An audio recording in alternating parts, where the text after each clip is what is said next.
Om Namah Shivaya. Shivji Sada Sahai. Om Namah Shivaya. Guruji Sada Sahai. When you knock hard at God's door. Satsang of Sukhi Harrison, a devotee based in Dublin, Ireland. Most respected Guruji Maharaj, with my head bowed at your lotus feet and with heartfelt gratitude and love, I humbly ask your reverence to guide me in expressing my experiences. I know that each day, second, each breath I take is a blessing from you. Where then can I begin to write down my experiences of your divine blessings? For about your love, I can write down thousands of grants. I humbly put pen to paper to share my experience with your chosen few who have luckily reached your doorstep to receive the divine light. His reference, Guruji Maharaj, is the whole universe, and the whole universe is inside him. There is nothing in the universe other than his divine self. He is present everywhere. The universe is just an expanding bubble, ready to burst before him, but will never burst while we have him in our lives. Dear Lord, how could you do this to me? Even after years of wedlock, my husband David and I had not been blessed with a child. We were most distressed and had been to gynecologists and taken fertility treatment. February of 1991 found me contemplating adopting a child from India. I decided to go to the Gurdwara Sahib Guru Nanak Darbar at 78 Serpentine Avenue, Dublin, and speak to the Lord. On arriving at the Gurdwara Sahib, I began conversing with the Lord. I told him that he was my father, I was his child, and this was my problem. I begged him to bless me with a child for my husband, if not for me, as he had been adopted, and it would be so nice for him to have someone of his own to love. My prayer sent heavenward, I confidently left the Gurdwara. A month later, I realized I was pregnant. I rang up my consultant, Dr. Lenihan, and my general practitioners and told them I was pregnant. They cautiously suggested that I take a pregnancy test, as in cases like mine, a few people had phantom pregnancies. I said I was 100% sure, and with that, I thanked Babaji Guru Nanak Sahib for his blessings. 9 months later, I was blessed with a beautiful baby girl. There was joy everywhere. As months progressed, I realized something was gravely wrong with my child. I have taken paramedic training and I noticed that my baby made no eye contact. I sensed she couldn't hear, she couldn't smile, go, laugh, or do normal things that babies of her age usually did. At times, I told myself to stop behaving like I was at work and to stop looking for milestones in the baby's growth.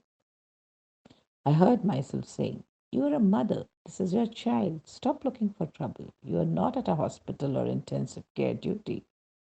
But my soul was so disturbed that I brought her for a medical checkup. The neonatologist, following emergency procedure, straight sent away us to a neurosurgeon, the best in the country, and a difficult journey started. CT scans, brain scans, ECGs, tests were done. Finally, Sheena was diagnosed as having cerebral palsy. We were told she would never sit, never walk, and with time her face would become distorted. She would be physically and mentally disabled. My husband David was very distressed. My soul was shattered. I was distraught. I shouted, "Dear Lord, how could you do this to me? How could you? You're not my father, my Lord." David put his hand on my mouth and said, "You don't talk about the Lord in such a fashion." He assured me as best as he could that Sheena would be okay. I picked Sheena up in my arms and came home. I was like a crazy woman who had had a nervous breakdown. Tears were pouring down my face. I was shouting abuse at the Lord and eventually asked David to go to Babaji's room and take the Holy Granth out of the room. I was shouting, "There's no God in this world." David answered, "Sukhi, if you wish to throw God out of your life, then it's your choice. Please don't ask me to commit this grave sin. I still have faith in him." In that case, I told him I was going to the Gurdwara and would be back later. I picked Sheena up and my sister Ami drove us to the Gurdwara. I put Sheena on the floor before Babaji Guru Nanak Sahib Maharaj and began acting like a crazy child.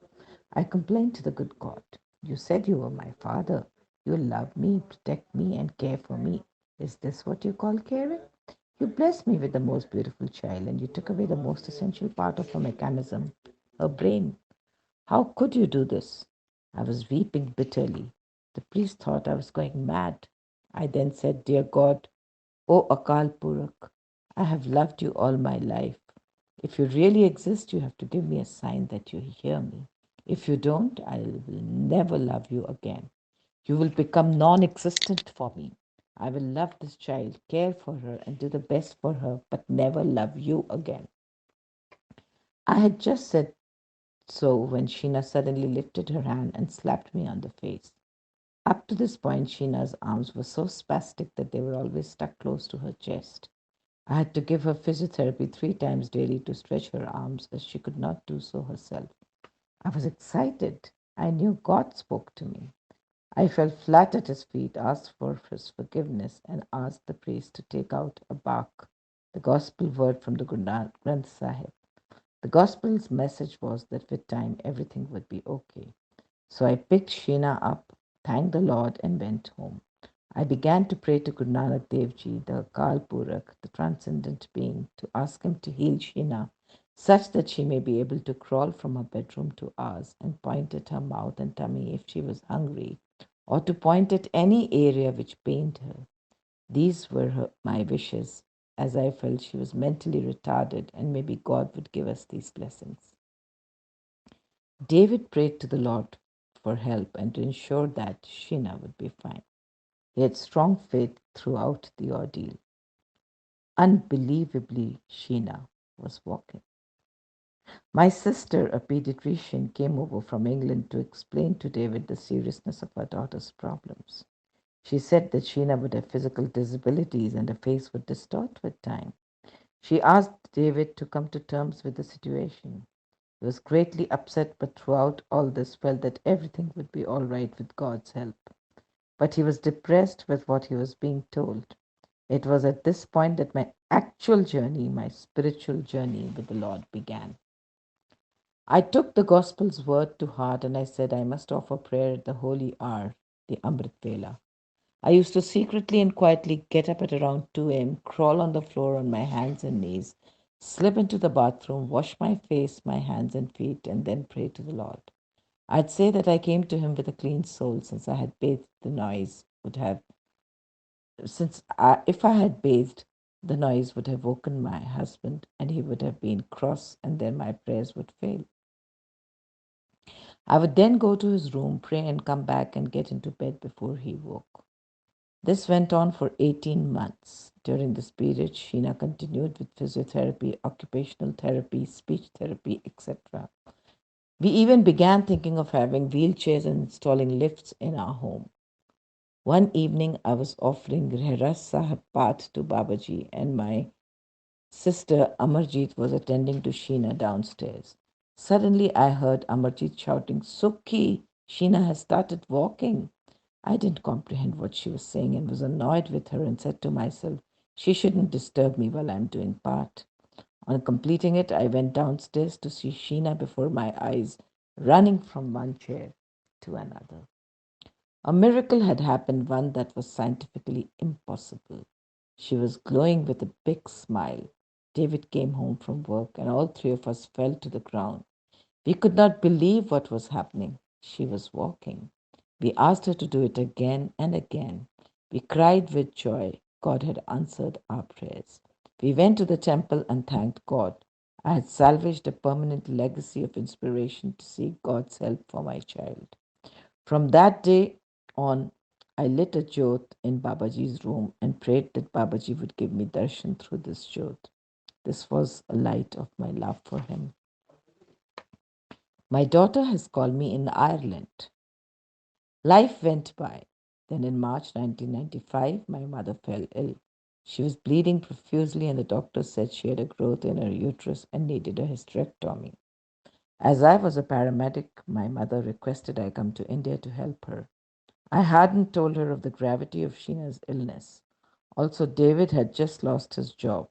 Yet we decided that Sheena and I should go to India. One piece of the jigsaw in Sheena's growth remained unsolved.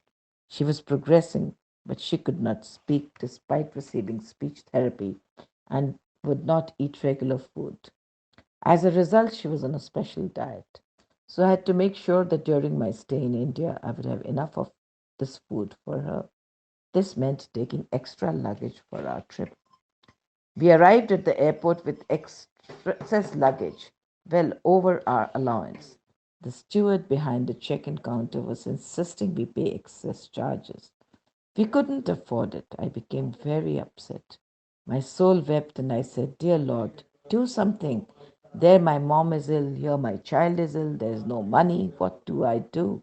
Apparently, at this time, Guruji, whom I did not know of then, told the Sangat in Chandigarh, Beti has called me in Ireland. I must go there. Meanwhile, at the airport, the check in steward suddenly turned to me and said that I could go. It was okay. He also assured me that there would be no additional charge for the excess baggage. I thanked Akal Purak for his blessings and thought no more of it. About this time, my younger sister had prayed that I visit Guruji Maharaj. My mother too had had her hysterectomy, and an there was no an unusual happening related to it. As my mother lay in the hospital, she recalled sensing a strong fragrance in the room before the operation. In the operating theatre, the mass present in my mother's uterus became a white ball on removal, and she was fine. There was no sign of cancer. We thought nothing of it at that time, but now, on hindsight, we realize we didn't recognize or receive him.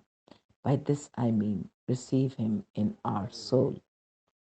Sheena speaks first words, Vaheguru. One evening after my mother's operation, I was sitting at my brother's home in Sector 35 in Chandigarh, and I heard some people talking about Guruji. Among them was my sister in law's brother, Gikki, a devotee of Guruji. I felt an urge within me like a calling.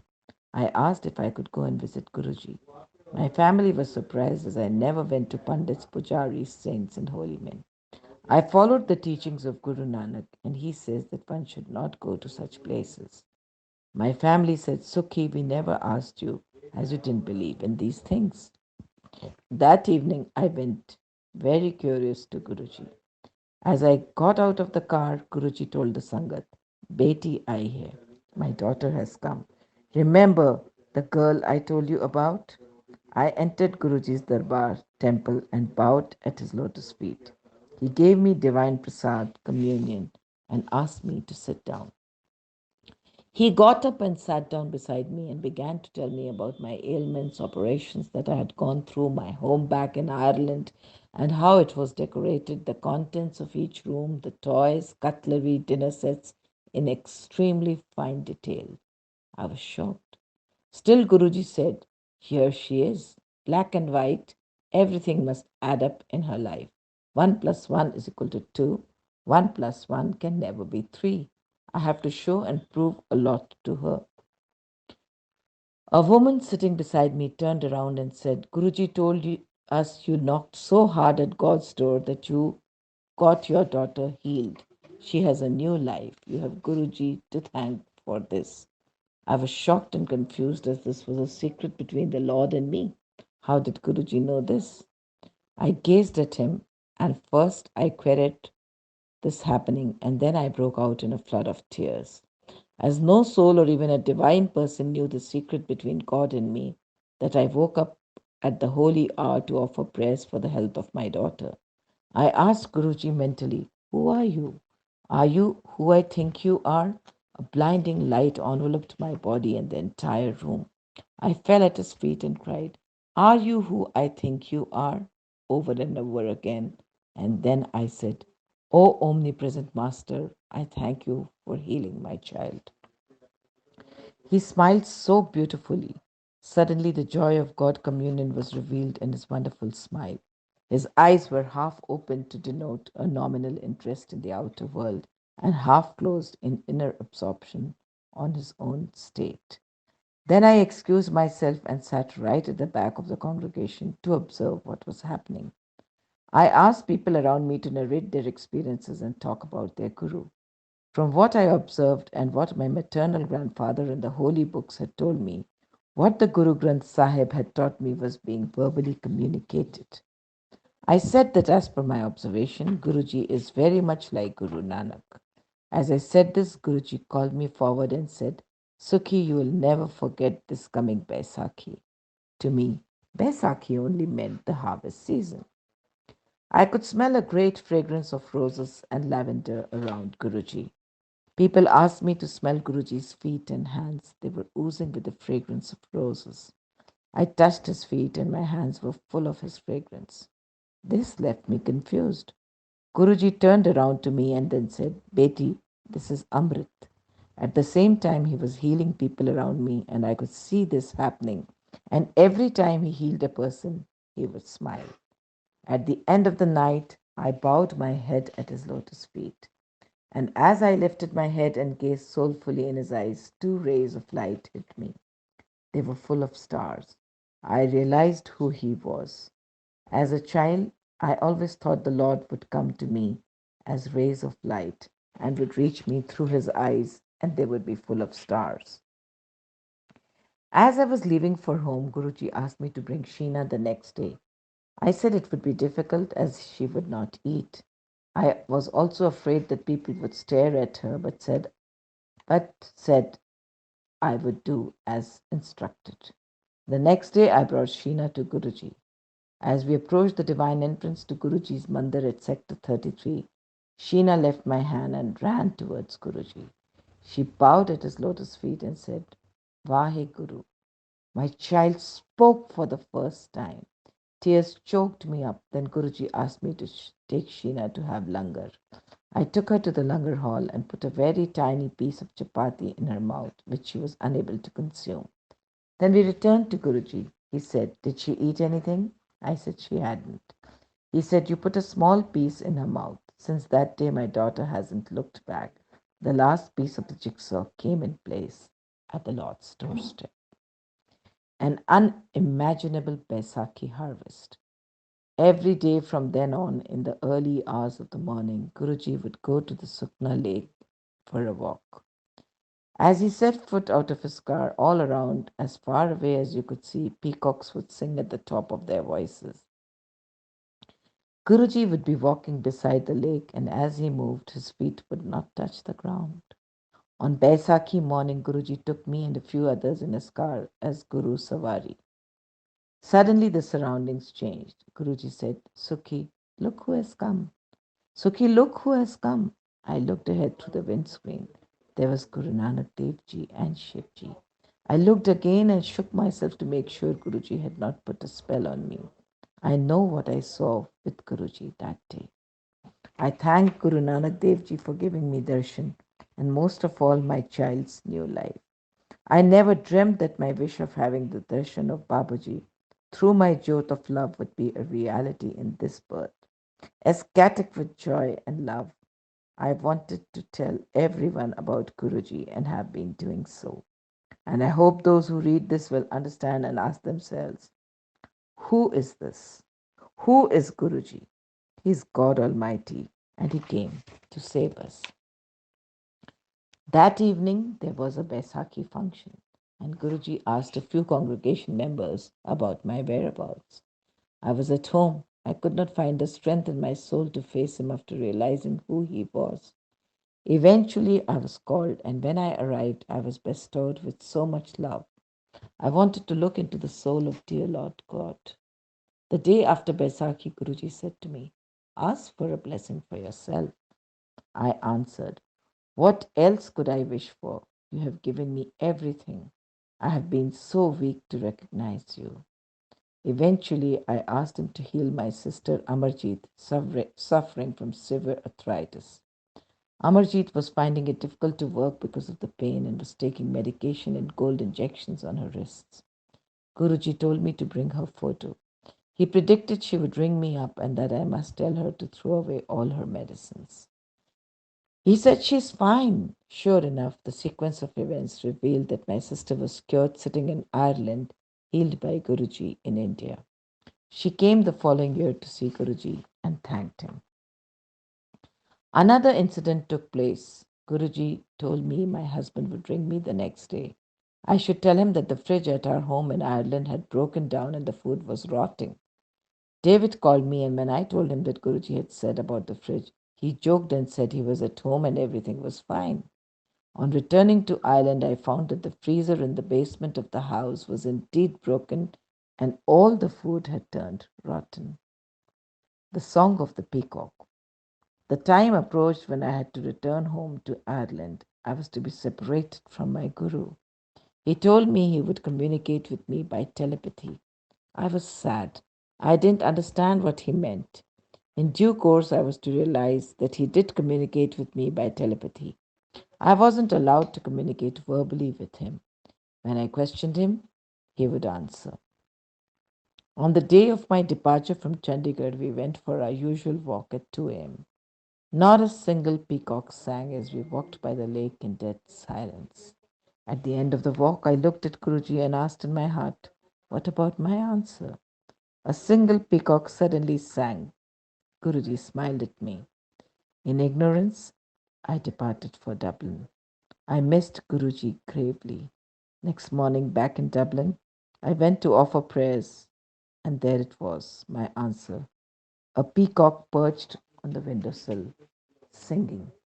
I broke down in tears, and now, whenever Guruji is around, there is often a peacock singing. Or, on some occasions, we find peacock feathers. Guruji in Dublin, jeans, a blue t shirt. Another remarkable incident occurred on my return to Ireland. It relates to my husband who doubted Guruji and eventually came to visit him. His experience is narrated below in his own words.